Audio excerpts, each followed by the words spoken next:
Hey guys, क्या हाल चाल आप सबके। मेरा नाम है संचित और आप देख रहे हैं सीए नॉलेज पोर्टल। इस वीडियो में मैं बात करने वाला हूं मैं सीए फाउंडेशन स्टूडेंट्स के साथ जो जून 2022 के अंदर अपना अटेम्प्ट देने वाले हैं। जून 2022 के एग्जाम 24 जून से स्टार्ट हो रहे हैं। ये वीडियो मैं 15 जून को शूट कर रहा हूं, यानी approximately 9 days to be precise रह गए हैं। और मैं 9 डेज भी नहीं बोलूंगा, मैं बोलूंगा एक हफ्ता ही रह गया, क्योंकि हमारे पहले पेपर से पहले 2 दिन वो तो एक तरह से यार छुट्टी मिलती है ना, वो तो ऑब्वियस सी बात है। तो एक तरह से एक हफ्ता आपके एग्जाम को शुरू होने में रह गया। और इस वीडियो में मैं डिस्कस करने वाला हूं वो 5 चीजें जो आपको अपने इस आखिरी एक हफ्ते में ध्यान रखनी है। वो 5 tips which you if you will follow in your last week you can make a difference in your marks. अब बहुत सारे बच्चे, मैं आपको पहले बता दूं वीडियो स्टार्ट करने से पहले, बहुत सारे बच्चे ऐसे होते हैं पिछले 1 महीना, 1.5 महीना, 2 महीने से लगातार अपनी प्रिपरेशन कर रहे हैं, सब्जेक्ट वाइज चल रहे हैं, टेस्ट दे रहे हैं, मगर आखिरी एक हफ्ते में आकर ना उनको समझ में नहीं आ रहा होता हम करें क्या, क्या पढ़ने बैठे, कहां से शुरू करें, या कंपैरिजन करना शुरू कर देते हैं, बाकी दोस्तों से पूछना शुरू कर देते हैं, यूट्यूब पे आते हैं थोड़ा ज्ञान लेने, वो कौन क्या करा रहा है, वो क्या करा रहा है। तो मैं प्रिसाइसली आपको वो 5 चीजें बताऊंगा जो आपको ध्यान रखनी है, ताकि ये जो गलतियां जो अक्सर बच्चे आखिरी वीक में करते हैं, जिसकी वजह से उनके मार्क्स के ऊपर 15-20 मार्क्स का इंपैक्ट पड़ सकता है, वो गलतियां आपको नहीं करनी।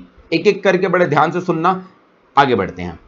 सबसे पहली चीज, आपको आखिरी एक वीक के अंदर अपनी स्टडी का शेड्यूल कैसे रखना है, आपको क्या क्या पढ़ना है। अब बहुत बच्चे क्या करते हैं, मान लो अगर आपकी 1 रिवीजन 2 रिवीजन हो चुकी है, उनको दिख रहा होता है सिर्फ पहला एग्जाम। 24 तारीख को अकाउंटेंसी का एग्जाम है, तो आज से क्या शुरू किया, अकाउंटेंसी शुरू कर दी, दिन रात अकाउंटेंसी पढ़नी शुरू कर दी। गलत। आपको क्या करना चाहिए आइडली, मान लो आज 15th है, आप अगर सिर्फ अकाउंटेंसी पढ़ रहे हो वो भी गलत कर रहे हो, और इस हफ्ते के अंदर अगर आप पेपर नंबर 3 पेपर नंबर 4 पढ़े जा रहे हो, वो भी मेरे हिसाब से गलत ही होगा। तो आपको क्या करना चाहिए, हद से हद 18th तारीख, 18th को आप अपना बेस बना लो। 18th तक आपको अगर अपना पेपर नंबर 3 पेपर नंबर 4 जो भी पेपर आपका वीक रह गया है, मैं लेट से आप इको बीसी के कर रहे हो या मैथमेटिक्स, उसे निपटा देना चाहिए। आखिरी एक हफ्ता यानी 6 दिन मैं बोलूंगा, वो डेडिकेटेड वे में आपको सिर्फ किसको देने हैं, पेपर नंबर 1 और पेपर नंबर 2 को। आखिरी एक हफ्ते के अंदर पेपर नंबर 1 और पेपर नंबर 2 ही होना चाहिए। हां सर, पेपर नंबर 2 भी साथ साथ चलाना है, बिल्कुल। क्यों? क्योंकि पेपर नंबर 2 और पेपर नंबर 1 में ज्यादा फर्क नहीं होने वाला, 1 दिन 1.5 दिन का फर्क होने वाला है। तो आपको बेशक साइकोलॉजिकली वो पेपर नंबर 2 है, बिजनेस लॉ बीसीआर का, बट वो साथ साथ ही चलते जाएगा। सिर्फ और सिर्फ मान लो 24 तारीख को आपका पेपर है, 23 तारीख का अगर आपको लगता है तो आप पूरा अकाउंटेंसी को दे सकते हो, अदरवाइज टिल 22 आपका लॉ भी साथ साथ चलना चाहिए। इससे क्या होगा, सेकंड पेपर की भी आपकी साथ साथ साइमल्टेनियस प्रिपरेशन चलेगी, और वो आप सबको पता है हमारा डिस्क्रिप्टिव पेपर थ्योरी वाला है, जिसके अंदर बच्चों को काफी दिक्कत आती है। तो एक चीज ध्यान रखना, आखिरी एक हफ्ते के अंदर अगर आप थोड़ा बहुत आपका टॉपिक रह गया तो रैप अप कर दीजिए हद से 18 तक, मगर आखिरी एक वीक में सिर्फ और सिर्फ पेपर नंबर 1 और पेपर नंबर 2 होना चाहिए। 2 दिन को डिवाइड कर लो, मेजॉरिटी पोर्शन अकाउंटेंसी को दे दो, मगर साथ साथ लॉ को भी साथ साथ चलाए रखना। इस चीज को ध्यान रखो। सेकंड चीज, जब आपने प्रिपरेशन स्टार्ट की होगी ना, आप सबने बहुत सारे टारगेट रखे होंगे। टारगेट क्या रखे होंगे, हम एक बार रिवीजन नहीं, हम 4 बार रिवीजन करेंगे, हम सारा कुछ कर डालेंगे, हम सारे एमटीपी 2 बार कर डालेंगे, मैं 100 मार्क्स के 5 टेस्ट दूंगा हर चैप्टर के। इस तरह से ना हमको स्टार्टिंग में बताया जाता है, स्ट्रैटेजी वीडियोस जो बनाई जाती है, कुछ जगहों पे मैं देखता हूं काफी सारे फैकल्टीज इस तरह के टारगेट रख देते हैं, बेटा 5 रिवीजन करके जाओ, बेटा 4 रिवीजन करके जाओ, तभी पास हो पाओगे। अब इस समय आपको वो रियलाइज हो रहा होगा कि रियलिटी विशफुल थिंकिंग से थोड़ी डिफरेंट होती है। रियलिटी में हो सकता है आपने सिर्फ 1 या 2 रिवीजन ही कर पाए हों, और उस वजह से क्या होता है, बच्चों का कॉन्फिडेंस कम होने लग जाता है। क्योंकि जब आपने टारगेट ही 5 रिवीजन के 6 रिवीजन के बना रखे थे, टारगेट में ही सोच रखा था मैं हर सब्जेक्ट के 5-5 6-6 फुल सिलेबस टेस्ट दूंगा, जब वो टारगेट नहीं अचीव हो पाते ना, तो आप बिना बात के अपने कॉन्फिडेंस को डाउन करते हो। और एडिट टू दैट ये चीज हो जाता है कि अभी आप पहली बार सीए के एग्जाम दे रहे हो, प्रोफेशनल एग्जाम्स देने का आपका पहला एक्सपीरियंस है। इससे पहले 11th-12th क्लास के अंदर तो हम एक ही सिलेबस को 4 बार 5 बार unit test, pre board, coaching के टेस्ट ना जाने कितनी बार पढ़ के जाते हैं। तो आपको आदत भी 5-6 बार पढ़ने की होती है, और कहीं जब आपने सुन रखा हो तो टारगेट भी आपको 5 रिवीजन के दिए जाते हैं। मैं आपको एक सिंपल सी चीज बता रहा हूं, सीए के अंदर ना it is very illogical to assume कि आप 5-5 रिवीजन कर पाओगे। कोई बच्चा कर पाया है, स्टार्टिंग से सिस्टमेटिक वे में पढ़ाई करी है, बहुत बढ़िया बात, उस बच्चे को मैं बोलूंगा बेटा तुम्हें तो 300 प्लस मार्क्स लेने से कोई नहीं रोक सकता। बट बाकी बच्चे जो 2 रिवीजन कर पाए हैं, या मैं कह रहा हूं एक भी रिवीजन कर पाए हैं, उन्होंने लेट प्रिपरेशन स्टार्ट करी है, डोंट लूज होप। आपको यह नहीं होना चाहिए कि नंबर ऑफ रिवीजन कितनी है। I always say it is the quality of revision that matters. तो आपको अपने आप से यह पूछना है कि मैंने चाहे जितनी भी रिवीजन करी है, 1 करी है, 2 करी है, क्या उसके अंदर मैंने बढ़िया कवरेज करी है टॉपिक्स की या नहीं करी। जैसे मैंने थोड़े दिन पहले अपनी 2+2 स्ट्रैटेजी वाली वीडियो में बताया था, क्या मेरे पास ऐसे 2 सब्जेक्ट्स हैं जिनके अंदर मैंने 90+ मार्क्स की प्रिपरेशन करी है ताकि मैं उनमें आसानी से 60-70 ले सकता हूं। These are the questions that you need to ask yourself. बस एक चीज याद रखना, वो विशफुल थिंकिंग जो सोच रखी थी, अब अपने आप को रियलिटी चेक दे दो कि कभी भी सीए के अंदर इतनी आपको टाइम नहीं मिल पाता कि आप इतनी ज्यादा रिविजन्स कर पाओ। ठीक है जी। नेक्स्ट चीज क्या है, कुछ बच्चे इन दिनों उनके दिमाग में ख्याल आने लग जाता है कि वो अपना अटेम्प्ट छोड़ दें। अब देखो, सीए की सबसे अच्छी बात भी ये है कि सीए में कोई नंबर ऑफ अटेम्प्ट्स की अपर कैप नहीं है। एग्जिस्टिंग स्कीम में तो नहीं है, प्रपोज स्कीम में आएगी आगे फ्यूचर में, वो अलग है बात है, उसे छोड़ो। एट प्रेजेंट अटेम्प्ट की कोई लिमिट नहीं है। मई वाला बच्चा नवंबर में दे सकता है, नवंबर वाला बच्चा मई में दे सकता है। सबसे अच्छी बात भी यही है और सबसे बुरी बात भी यही है। पता है क्यों? क्योंकि आखिरी के दिनों में ना बच्चों को ऑल ऑफ ए सडन ऐसा लगने लग जाता है कि हमें अपना ये अटेम्प्ट छोड़ देना चाहिए। बहुत सारे बच्चों के दिमाग में आ रहा होगा इन दिनों कि ऐसा करते हैं यार, जून छोड़ देते हैं, दिसंबर कितना ही दूर है, नवंबर कितना ही दूर है, नवंबर में दे देंगे। और छोड़ो, मैं बता रहा हूं आपको, कल या परसों मेरे पास एक मैसेज आया इंस्टाग्राम पे, व्हाट्सएप पे, एक बच्चे ने प्लान बनाओ, देखो क्या सोचा। अब वो बच्चा शायद मेरे को वीडियो में देख रहा हो, बुरा मत मानना भाई। तो उन्होंने, उस बच्चे ने ये बोला कि सर मेरा ना जून में प्रिपरेशन हुई नहीं, मैं जून के मुझे नहीं लगता पेपर देने वाला हूं, तो ऐसा करता हूं ना, सीए का डायरेक्ट एंट्री स्कीम होती है, मैं ग्रेजुएशन के 2nd ईयर में पहुंच चुका हूं, मैं सीए डायरेक्ट एंट्री स्कीम से सीधा सीए इंटर में चला जाता हूं, और अब तो प्रपोज स्कीम के अंदर वो 9 मंथ्स की आर्टिकलशिप का भी पीरियड खत्म हो गया है, तो मैं ना सीधा सीए डायरेक्ट एंट्री इंटर के अंदर चला जाता हूं। अब पहली बात तो मैंने उस बच्चे को समझाया कि अभी प्रपोज स्कीम इंप्लीमेंट नहीं हुई, बट दूसरी चीज मैं ये कह रहा हूं, आप भाग क्यों रहे हो? अटेम्प्ट छोड़ने का मतलब है, जैसे वो बचपन में स्टोरी सुनी थी ना कि बिल्ली जब अपना सामने कोई बड़े जानवर को देखती है तो वो कई बार आंखें बंद कर लेती है, ये सोच के कि वो आंखें बंद करेगी तो सामने वो बहुत बड़ा शिकारी या वो बहुत बड़ा जानवर चला जाएगा, वो खतरा अपने आप टल जाएगा। वो खतरा थोड़ा टलेगा आपकी आंखें बंद करने से। अगर आप अटेम्प्ट छोड़ने की सोच रहे हो या आप कोई नई तिगड़मबाजी आपके दिमाग में सोच रहे हो, लेट मी टेल यू, अगली बार भी हालात सेम होंगे, अगली बार भी सिलेबस वैसा होगा, अगली बार भी प्रिपरेशन में यही कमी होगी। Because as I just said in last point, CA exam is different from your 12th exam. कभी भी 12th एग्जाम जितना कॉन्फिडेंस सीए एग्जाम में नहीं आएगा। अगर आप इसे अपने बोर्ड एग्जाम से कंपेयर कर रहे हो, जहां पर आपको लग रहा है कि भाई मेरे अंदर बिल्कुल कॉन्फिडेंस बढ़ा होगा, मैं सारे क्वेश्चन ऐसे मुंह जुबानी पढ़ के चला जाऊंगा, तब जाकर मैं पेपर देने के लिए तैयार हूं, लेट मी टेल यू, वो दिन कभी नहीं आएगा। मैं अपने एक्सपीरियंस से बोल रहा हूं, मैं बच्चों के एक्सपीरियंस से बोल रहा हूं, जो सालों से हमने इतने बच्चों को देखा है, कभी भी वो लेवल एक्सपीरियंस नहीं, कॉन्फिडेंस नहीं आएगा। तो आपको ये मान के चलना, इवैल्यूएट करना है कि क्या मेरी प्रिपरेशन इस हद तक है कि मैं अगर एग्जाम में बैठूं मेरे 40+ मार्क्स आ रहे हैं या नहीं।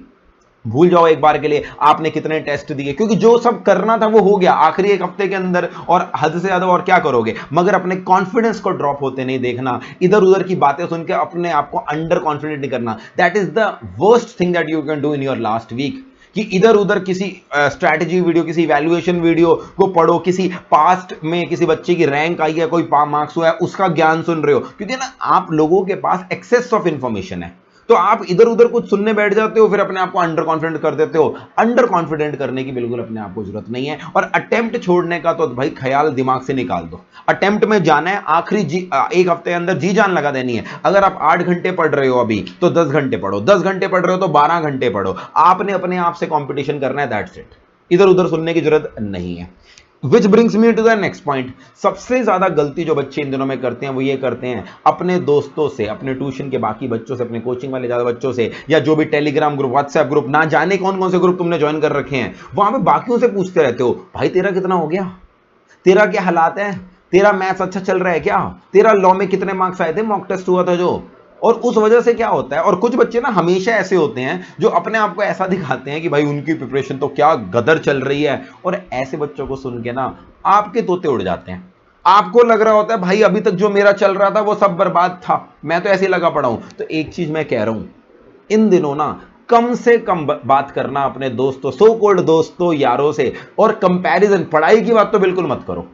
अगर आप अपने मन को फ्रेश करने के लिए अपने किसी दोस्त से बात कर भी रहे हो, पढ़ाई की बात मत करो, मैं बता रहा हूं क्यों, क्योंकि आप उससे ना चाहते हुए पूछोगे तेरा कितना हो गया और फिर कंपैरिजन करोगे, आप ये भूल जाओगे आपका कितना हुआ है, आप उसको लेकर टेंशन कर लोगे और इस टेंशन के अंदर आपकी एफिशिएंसी गिरेगी, जो आपका कॉन्फिडेंस गिरेगा वो आपको मैं बता रहा हूं बहुत ज्यादा महंगा पड़ जाएगा एग्जाम के अंदर। तो इस समय रादर देन इवैल्यूएटिंग बाकी क्या कर रहे हैं, मैं फिर से कह रहा हूं अपना कंपटीशन अपने से करो, जो आपने कल पढ़ाई करी है उससे ज्यादा टारगेट सेट करो, उससे ज्यादा put in effort put in करने की कोशिश करो। That should be your only competition, that should be your only point of comparison in the last week. और आखिरी चीज मैं बोल रहा हूं, एज आई सेड कि आपकी एज में बहुत ज्यादा इंफॉर्मेशन का फ्लो है, यूट्यूब से, इंस्टाग्राम से, टेलीग्राम से, व्हाट्सएप से इंफॉर्मेशन धड़ाधड़ आपको दिए चले जा रहे हैं लोग। उसका सबसे बड़ी दिक्कत क्या है, बच्चे दिशाहीन वे में पढ़ाई करते हैं, टारगेटलेस स्टडी कर रहे होते हैं। जैसे मैं अगेन एक रेफरेंस लूंगा, मेरे पास आज ही एक व्हाट्सएप मैसेज आया, मैंने उसका रिप्लाई किया। उसने बोला सर मेरी ना अच्छी रिवीजन हो चुकी है, मैं प्रिपरेशन कर चुका हूं, आखिरी के दिनों में सेल्फ स्टडी करूं, नहीं तो XYZ यूट्यूब चैनल पे ना वहां पे रोज डेली क्लासेस हो रही हैं 1 घंटे की 1.5 घंटे की, सर वो फलाना टीचर ना वो करवा रहा है, मैं वो देख लूं, वो ऐसा तो नहीं मैं वो ना देखूं तो मेरे मार्क्स बेकार हो जाएंगे। No, this is called FOMO, fear of missing out. अगर आपकी, मैं हमेशा एक चीज बोलता हूं और ये बहुत कड़वी चीज है, बहुत कम फैकल्टीज बोल पाते हैं, वो ये है कि आपकी सेल्फ स्टडी का कोई सब्स्टिट्यूट नहीं है।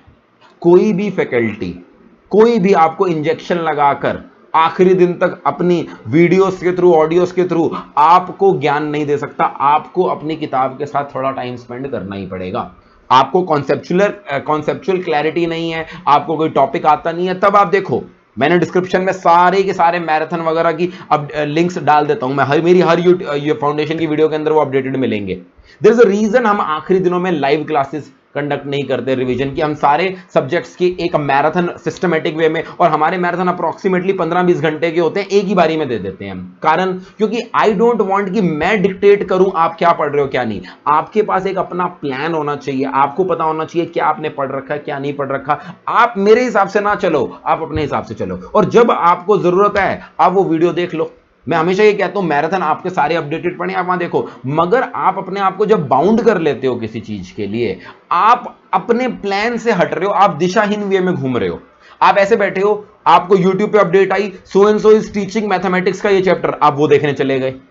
फिर थोड़ी देर बाद update I, so and so is telling you about accountancy, आप अकाउंटेंसी पढ़ने चले गए। थोड़ी देर बाद लॉ, थोड़ी देर, मतलब आप कोई सिस्टमेटिक वे में नहीं पढ़ रहे। सीए के अंदर जब तक आप एक सिस्टमेटिक स्टडी नहीं रखोगे ना, कि मेरा इतना हो गया, इतना करना है, इतना स्ट्रांग हो गया, इसके पास क्लियर कर लिए हैं, तब तक आप क्लियर नहीं कर पाओगे। ये जो फ्री का ज्ञान बंटता है ना, और ये पिछले 5 साल 6 साल में बंटना शुरू हुआ यूट्यूब की वजह से, ये फ्री का ज्ञान बटोरोगे हर जगह जाकर, तो आप ना इस सब में एक चीज सेक्रीफाइस कर दोगे। मैं बता रहा हूं क्या, आप अपनी स्ट्रैटेजी नहीं काम करके चल रहे, आप प्लानिंग के हिसाब से काम नहीं कर रहे। तो ठंडे दिमाग से अपने आप को इवैल्यूएट करो कि भाई मैं कौन सी स्टेज पे हूं इस समय। अगर आपकी एक रिवीजन हो चुकी है, आपने कॉन्सेप्ट्स कवर कर लिए हैं, सेल्फ स्टडी करो, हद से हद past year question, MTP RTP, आपने देखा होगा आखिरी के एक वीक के अंदर हम एमटीपी की वीडियोस, आरटीपी की वीडियोस अपलोड कर रहे हैं। मैथ्स की आ गई है, आई थिंक लॉ की आज आ जाएगी, वो इसलिए क्योंकि वो that is for your revision. But इस समय आप कॉन्सेप्ट पढ़ने के लिए कहीं इधर उधर भाग रहे हो कि वो चैप्टर कर लूं वो कर लूं, बहुत दिक्कत वाली बात है। तो एक प्लान बना के करो, ये नहीं है जहां से ज्ञान मिल रहा है बस पकड़ पकड़ के ऐसे इकट्ठा करना शुरू कर दो। That is not going to help you in a course like CA, जहां पर सिलेबस को सिस्टमेटिक वे में करना होता। तो ये 5 चीजें थी जो मुझे आपको बतानी थी। आगे भी मैं आपके साथ ऐसी गाइडेंस वीडियो रोज डेली बेसिस पे शेयर करता रहूंगा। और जैसे कि मैंने अपने 2 दिन पहले वीडियो में बोला था, आपको सारे एमटीपी और आरटीपी हमारे चैनल पे मिल जाएंगे एक करके सारे सब्जेक्ट्स के। कुछ बच्चों के कुछ डाउट्स आ रहे थे विद रिगार्ड टू सर पहली बार पेपर में बैठ रहे हैं तो एग्जाम रिलेटेड गाइडलाइंस वगैरह के लिए कुछ वीडियो बना दो, तो वो भी आपको हमारे चैनल पे मिल जाएगी। और हर सब्जेक्ट का एबीसी एनालिसिस और हर सब्जेक्ट के मैराथन डिस्क्रिप्शन में मैंने अपडेट कर दी हैं, वहां जाकर आप देख सकते हैं। हमारी डेली क्विज में पार्टिसिपेट करने के लिए आप हमारे टेलीग्राम चैनल को ज्वाइन कर सकते हैं, सीए फाउंडेशन नॉलेज पोर्टल। मिलेंगे आपको अगली वीडियो में। Take care, bye bye and all the very best.